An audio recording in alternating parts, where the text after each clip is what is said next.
welcome to today's video tutorial. Thank you for joining us today, and I'm excited about this one. This is going to be a fun one, getting back to some furniture pieces. And if you would, please put your name down in the comments before we get started, and tag some friends so we can send one of you a product I'm using today. So my name is Sonja Chandler, and I have a furniture and decor refinishing business here in Nashville, Tennessee called Socks On A Rooster. And today's video is going to go over how to really give an antique piece an entirely new life, along with the new finish. So I found this antique wall curio cabinet in the thrift store, and I couldn't believe that it was still sitting there when I spotted it. And on closer inspection, I noticed that both of the interior shelves were completely gone. And also, it had been painted over its original dark stain, and it had been painted over its hardware, and the windows had been painted incorrectly. It was also a very tacky paint, probably latex paint, and so I knew that whoever passed this over, or however many passed it over, probably did so knowing that it was missing the shelves and that they would have to clean up that paint and that hardware. So I just wanted to encourage you today, when you find a piece like this, if you are unable to cut the pieces of wood for new shelves, or make that repair on a piece yourself, or you don't have somebody in your family or a friend that can cut them for you, I encourage you to check out some of your local woodworkers. There are many in the area that will be happy to cut a few quick pieces of wood for you, and you would be surprised at how quickly, how fast, and how happy they are to do that for you. So check that out, look around in your area and see who's there to help you fix up some of these damaged pieces, or pieces that need to be repaired. Also, we decided that we were going to change up the whole structure of this. My son had an idea. He said, why don't we make it a floor curio cabinet and put it on a full-size table? And I thought that was a great idea. Its life has probably been before hanging on a wall for decades, and what a neat idea to have it go on the floor. Ultimately, we decided on a tabletop version. So this could go in a bathroom, on a bathroom countertop. It could go in a living room on top of a desktop, but there are many options. So I encourage you to rethink the whole piece itself. If wall space is an issue, you don't have a place to hang what would be a wall shelf, think about making it into more of a table, or giving it a platform to raise it up so that it can stand even on the floor at a different level. There are many options available to you. So ultimately, the greatest part of this is going to be the finish. I'm going to be using a one-step paint with some milk paint and some gold leaf to make it look completely different. The structure will be different, and we'll have a new life going forward in that manner, but the look of it right now will be completely different with its beautiful new finish. So let me get started here, and I'll show you how. Okay guys, so when I found this piece, obviously it had several issues. We were missing those shelves, and so I had my son cut a couple of those for me, and then we put that platform on there. But the other issue that I had, the other problem, was that it had been painted in latex paint, and it hadn't been painted completely. The inside had not been painted. So I started out with my clean slate, and I just went ahead and cleaned all of the areas that had not been painted with the latex paint.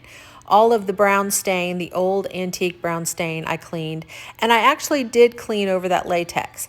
But another thing that I did was I took a light piece of sandpaper, light grit, and I went over a lot of those latex paint areas that had ridged and that had pooled, because those will peel right off.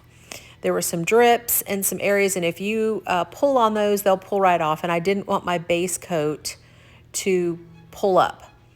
So I just took some sandpaper, sanded some of those areas before I started my one step in linen, and then we were ready to go. So on my two new shelves, I just went in and did a base coat of linen. I'm going to use milk paint after this, but if you are unfamiliar with milk paint, Amy Howard's milk paint, the Toscana milk paint has to have a binder. So when you're using it, it needs something to grab onto. And so what I'm doing here is I'm taking my one-step paint in the color linen, which is my go-to color for any time I do not know what I want to do with a piece. I'm always going to be happy with this beautiful neutral. So here I am going in with this one-step linen, and I am going to paint the entire piece outside and in. And I'm doing that so that my milk paint that I'm going to use after that will bind, will adhere to it. And so I'm just going over all of these areas. Again, I was going over latex paint. Latex paint is not ideal for furniture pieces. It has a lot of obviously plastic in it. It has stretch and give, and it will peel right off. So I most definitely wanted to make sure I got that all covered up. It also was very shiny. It was a glossy latex, and so I just went in and completed this entire piece. Now I am going to use a milk paint that is very similar in color. I'm going to be using Toscana milk paint in my linen apron. So honestly, what I was really doing here, and what you'll want to do when you use milk paints, is consider whether you want your underneath color to show, or you just want it to blend and be nearly the same. This was going to be pretty monochromatic. You will be able to see a little bit of a contrast between the one-step linen and the My Linen Apron milk paint, but not much, just enough to where it will make it look a little bit rustic. And then I'm going to go over it with a white wax at the end, a cerusing wax, which will give it a very ethereal, light look to it, which is, again, this is one of my go-to finishes when I am not sure what I want to do with a piece.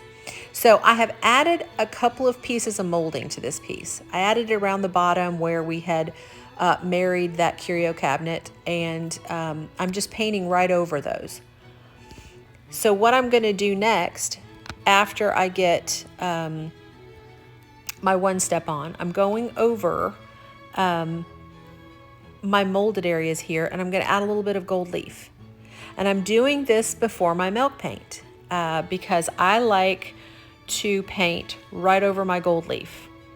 And because it will tone it down, and it will give it a very old world look to it, as if maybe it had been painted several times before over the centuries.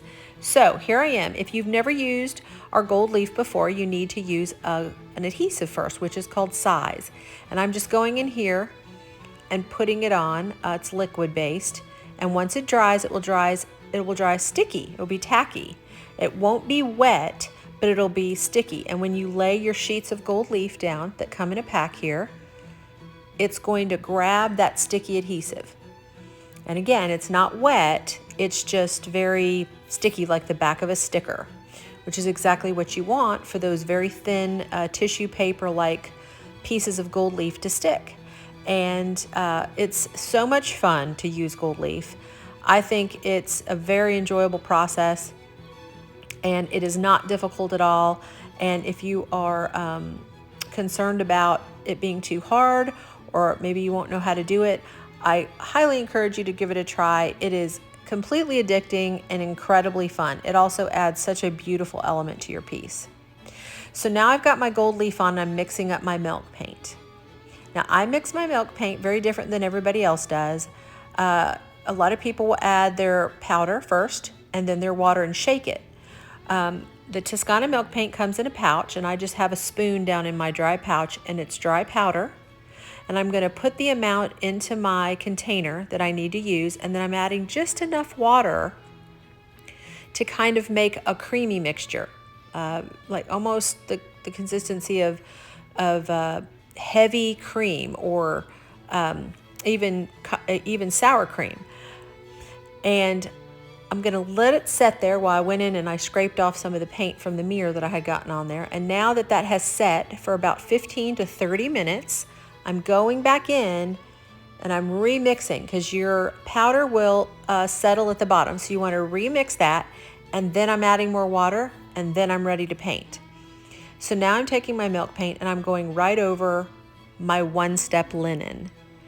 And that will allow that one step, or that milk paint, to bind to my piece. I'm also taking my milk paint and I'm painting right over my gold leaf. This is my technique that I use. I do it all of the time. I like the way that the milk paint settles down into the gold leaf. And I use this finish almost on every piece that I do gold leaf with. So you just go in and I'm painting over all of that. I got everything painted in the milk paint inside and out, and now I'm using my cerusing wax. Now, this is my favorite wax over a light finish. Why? Because you can see the white raised finish. So I squirt a little bit into a paper plate, and I'm just very lightly brushing it over that milk paint. Your milk paint will need to be sealed because it will wipe away from your piece if not. So I'm going in here and I'm doing a very light coat of cerusing wax, and that's going to seal your milk paint. And when it's the cerusing wax, which is a white, you can see there on my shelf, it creates a variation. You'll see your linen underneath, and you'll see the very pure white of your cerusing wax. And I believe that that makes a very pretty ethereal sort of look. And here's my finished curio on its new platform, in its new life, in my bathroom. And I have filled it with some toiletries that I'll be using there. And it turned out beautifully. As I call this look, it's rustic elegance. And I like it to look a little bit old and worn, but still very elegant and pretty. So I hope that you will give this finish a try. If you have any questions, please ask them in the comments, and I'll be happy to answer them for you. And thank you for watching today's video. I hope you enjoyed it.